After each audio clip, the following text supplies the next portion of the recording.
Sejarawan Belanda, Karel Steenbrink, dalam bukunya yang berjudul Dutch Colonialism and Indonesian Islam, Conflict and Contact, yang diterbitkan dalam bahasa Indonesia dengan judul Kawan dalam Pertikaian, Kaum Kolonial dan Islam di Indonesia, oleh penerbit Mizan pada tahun 1995, membahas tokoh-tokoh penting di balik konflik antara umat Islam dan kolonial Belanda. Christian Snoek Hoorngronje adalah salah satu tokoh utama yang dikenal sebagai advisor for Inlandse Zaken, atau penasehat untuk urusan pribumi bagi pemerintah kolonial Belanda dari tahun 1889 hingga 1906. Snoek terkenal dengan gagasan asimilasinya, di mana ia berusaha mendekati kaum pribumi untuk mengadopsi cara hidup ala Barat. Ia mendekati anak-anak priai dengan memberikan beasiswa dan tempat tinggal, serta mengajarkan mereka bahasa Belanda, Inggris, dan Perancis, agar mereka dapat memahami literatur Barat. Dan inilah cikal bakal munculnya orang-orang pribumi yang di kemudian hari sering disebut dengan istilah kaum liberal. Anak-anak priai inilah yang belakangan menjadi pionir gerakan-gerakan liberal, yang pemikirannya sudah diracuni oleh pemikiran ala Barat. Snoek sendiri juga dikenal dalam sejarah kolonialisme di Indonesia, karena keterlibatannya dalam penelitiannya di Aceh, dan penyamarannya sebagai seorang Muslim, yang bernama Abdul Ghaffar di Makkah, untuk mengawasi para haji, yang dianggap sebagai ancaman bagi kolonialisme Belanda. Snoek tidak bekerja sendiri. Ia juga dibantu oleh tokoh-tokoh pribumi, seperti Said Usman bin Abdullah bin Akil bin Yahya al-Alawi, seorang mufti Batavia, dan Haji Hasan Mustopa dari Jawa Barat. Mereka sering dijumpai di rumah Snoek di Gang Sentiong, Kramat, Batavia, yang menjadi tempat pertemuan para pelajar yang menjadi binaannya. Haji Hasan Mustopa dan Snoek Hoorngronje kolaborasi dalam mengendalikan Islam di Nusantara. Dalam sejarah kolonialisme di Indonesia, Haji Hasan Mustopa dan Snoek Hoorngronje merupakan dua tokoh yang sering disebut bersama-sama, khususnya dalam konteks hubungan antara pemerintah kolonial Belanda dan umat Islam di Nusantara. Kedua tokoh ini memiliki peran penting, meskipun berada di sisi yang berbeda. Snoek Hoorngronje adalah seorang orientalis Belanda yang dikenal dengan perannya sebagai penasehat utama dalam urusan pribumi. Sedangkan Haji Hasan Mustopa adalah seorang ulama dari Jawa Barat yang turut serta dalam upaya untuk mengendalikan gerakan Islam di bawah pemerintahan kolonial. Meskipun keduanya memiliki latar belakang yang berbeda, hubungan antara Haji Hasan Mustopa dan Snoek Hoorngronje merupakan salah satu contoh dari bagaimana kolonialisme Belanda menggunakan strategi kooptasi tokoh-tokoh pribumi dalam upayanya untuk meredam perlawanan Islam. Haji Hasan Mustopa, ulama dan kepala penghulu yang loyal kepada kolonial. Sebagai putra dari seorang ulama terkemuka, Mustopa tumbuh dalam lingkungan yang sangat religius dan mendapatkan pendidikan Islam sejak dini. Setelah menunaikan ibadah haji ke Makkah, ia kemudian dikenal dengan sebutan Haji Hasan Mustopa, dan mulai aktif dalam kegiatan dakwah di wilayah Jawa Barat.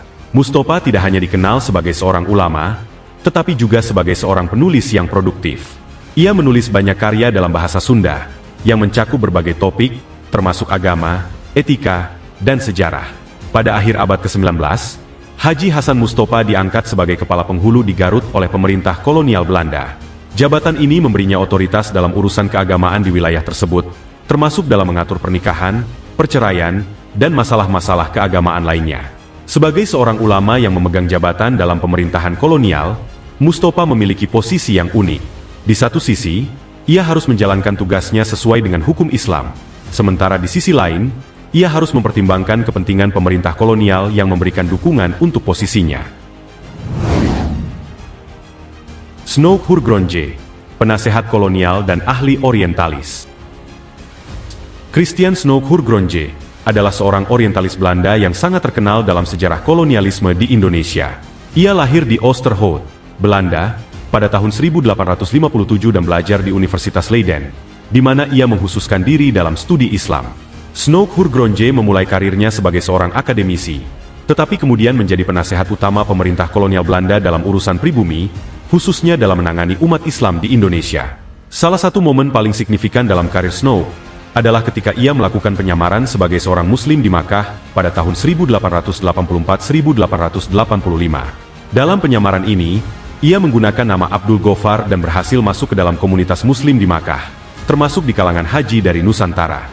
Pengalamannya di Makkah memberinya wawasan mendalam tentang praktik dan keyakinan Islam, serta bagaimana ajaran-ajaran ini diterapkan oleh umat Islam di Nusantara. Informasi ini sangat berharga bagi pemerintah kolonial Belanda, yang kemudian digunakan oleh Snook untuk merumuskan kebijakan dalam menangani umat Islam di Indonesia. Kolaborasi antara Haji Hasan Mustopa dan Snook Hurgronje. Hubungan antara Haji Hasan Mustopa dan Snook Hurgronje berawal dari posisi mereka yang sama-sama bekerja di bawah pemerintahan kolonial Belanda. Meskipun Haji Hasan Mustopa adalah seorang ulama, sementara Snook adalah seorang orientalis dan penasehat kolonial, keduanya bekerja sama dalam upaya untuk mengendalikan gerakan Islam di Nusantara. Snook Hurgronje, sebagai penasehat utama pemerintah kolonial, sangat memahami pentingnya merangkul tokoh-tokoh Islam yang moderat dan kooperatif untuk menjaga stabilitas kekuasaan Belanda di Indonesia. Ia percaya bahwa cara terbaik untuk mengendalikan umat Islam adalah dengan memanfaatkan tokoh-tokoh agama yang memiliki pengaruh di masyarakat, dan Haji Hasan Mustopa adalah salah satu dari mereka. Di sisi lain, Haji Hasan Mustopa melihat kerjasama dengan Snook sebagai kesempatan untuk melindungi kepentingan umat Islam, meskipun dalam kerangka pemerintahan kolonial. Sebagai seorang ulama yang memegang jabatan resmi dalam pemerintahan, Mustopa berada dalam posisi yang sulit. Di satu sisi, ia harus memastikan bahwa ajaran-ajaran Islam tetap dihormati, sementara di sisi lain, ia harus memastikan bahwa umat Islam di wilayahnya tidak melakukan tindakan yang dapat dianggap sebagai ancaman oleh pemerintah kolonial. Kolaborasi antara Haji Hasan Mustopa dan Snook Hurgronje dapat dilihat dalam berbagai aspek, termasuk dalam penyusunan kebijakan agama di wilayah Jawa Barat. Mustopa, dengan pengetahuannya yang mendalam tentang masyarakat dan agama di wilayah tersebut, seringkali memberikan masukan kepada Snook tentang cara terbaik untuk menangani isu-isu keagamaan. Dalam banyak hal, Mustopa berfungsi sebagai perpanjangan tangan pemerintah kolonial dalam menjalankan kebijakan-kebijakan yang bertujuan untuk menjaga ketertiban dan stabilitas di wilayah tersebut. Kritik terhadap peran Haji Hasan Mustopa. Meskipun Haji Hasan Mustopa dianggap sebagai ulama yang berpengaruh dan dihormati di Jawa Barat, posisinya sebagai kepala penghulu di bawah pemerintahan kolonial Belanda juga menimbulkan kontroversi. Beberapa pihak mengkritik Mustopa karena dianggap terlalu dekat dengan pemerintah kolonial dan terlalu kooperatif dalam menjalankan kebijakan-kebijakan yang dirumuskan oleh Snook Hurgronje. Kritik ini terutama muncul dari kalangan ulama dan tokoh-tokoh perlawanan yang melihat kerjasama dengan kolonial sebagai bentuk pengkhianatan terhadap perjuangan umat Islam. Bagi mereka, Snook Hurgronje adalah simbol dari upaya kolonial untuk mengendalikan dan melemahkan Islam di Nusantara, dan siapapun yang bekerja sama dengannya dianggap sebagai bagian dari strategi kolonial tersebut. Namun, perlu dicatat bahwa posisi Haji Hasan Mustopa tidaklah mudah. Sebagai seorang ulama yang berada dalam struktur pemerintahan kolonial, ia harus terus-menerus menyeimbangkan antara kepentingan umat Islam dan tuntutan dari pemerintah kolonial. Dalam konteks ini, kerjasama dengan Snook Hurgronje mungkin dilihat oleh Mustopa sebagai cara untuk meminimalkan kerugian bagi umat Islam, sambil tetap menjaga kedudukan dan pengaruhnya di masyarakat. Dampak kolaborasi terhadap Islam di Nusantara. Kolaborasi antara Haji Hasan Mustopa dan Snook Hurgronje memiliki dampak yang signifikan terhadap perkembangan Islam di Nusantara, khususnya di Jawa Barat. Kebijakan-kebijakan yang dirumuskan oleh Snook dan dilaksanakan oleh tokoh-tokoh seperti Mustopa, pada dasarnya bertujuan untuk meredam gerakan perlawanan Islam dan mengintegrasikan umat Islam ke dalam tatanan kolonial. Salah satu dampak terbesar dari kolaborasi ini adalah melemahnya pengaruh Islam dalam politik perlawanan di wilayah tersebut. Dengan adanya tokoh-tokoh ulama yang bekerja sama dengan pemerintah kolonial, seperti Haji Hasan Mustopa, banyak gerakan perlawanan Islam yang kehilangan dukungan dari masyarakat. Selain itu, kebijakan pendidikan yang diterapkan oleh Snook, dengan dukungan tokoh-tokoh pribumi, juga mengarah pada munculnya elit-elit baru yang lebih berorientasi pada nilai-nilai Barat, dan kurang terikat pada ajaran-ajaran Islam yang konservatif. Namun, meskipun kolaborasi ini berhasil dalam meredam banyak gerakan perlawanan, ia juga meninggalkan warisan yang kompleks. Di satu sisi, ia menunjukkan bagaimana kolonialisme Belanda berhasil memanfaatkan tokoh-tokoh Islam untuk kepentingannya sendiri. Sementara di sisi lain, ia juga menunjukkan keterbatasan dari upaya-upaya tersebut, karena pada akhirnya, perlawanan Islam terus berlanjut dan menjadi salah satu kekuatan pendorong di balik gerakan perlawanan umat Islam setempat. Hubungan antara Haji Hasan Mustopa dan Snook Hurgronje mencerminkan kompleksitas interaksi antara Islam dan kolonialisme di Indonesia.